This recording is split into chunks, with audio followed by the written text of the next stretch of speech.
আসসালামু আলাইকুম, সবাই কেমন আছেন? আশা করি সবাই ভালো আছেন। আলহামদুলিল্লাহ আমি ভালো আছি। তো বন্ধুরা, প্রবাস জীবন শেখায় নিজের উপর নিয়ন্ত্রণ রাখতে।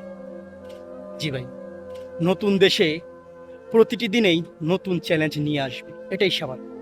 কাজের চাপ, বাসার বাধা, একাকিত্ব, সব মিলিয়ে অনেক চাপ। এই সময় নিজের উপর নিয়ন্ত্রণ রাখা আপনার জন্য খুবই জরুরি। অল্প অল্প ধৈর্য, স্থিরতা এবং পরিকল্পনার বড় সমস্যার সমাধান করতে সাহায্য করবে। প্রবাসী জীবন শুধু কর্ম নয়, মানসিক শক্তি গড়ার আপনার পাঠও দেয়। তাই প্রবাসে যারা আসে, আমি দেখেছি যে অনেক বাইরে আছেন যে দেশে থাকতে তাদের ধৈর্য কম ছিল, রাগ বেশি ছিল। তারা প্রবাসে আসার পর অনেক ধৈর্য ধরে রাগ কমিয়ে ফেলে এবং তারা কিন্তু একসময় প্রতিষ্ঠিত হয়ে যায়। আমার নিজের চোখে দেখা অনেককে। তাই প্রবাস জীবন অনেক কিছুই শেখায়, অনেক কিছু ভাই। প্রবাসে যারা আছে, মানে প্রবাস শুধু আপনার টাকা না, যারা প্রবাসে আসে তারা অনেক কিছুই শিখতে পারে। এটা আমি নিজে দেখেছি, হয়তো যারা প্রবাসী আছেন তারাও সেটা স্বীকার করে। তো ভালো থাকবেন, সুস্থ থাকবেন, আল্লাহ হাফেজ।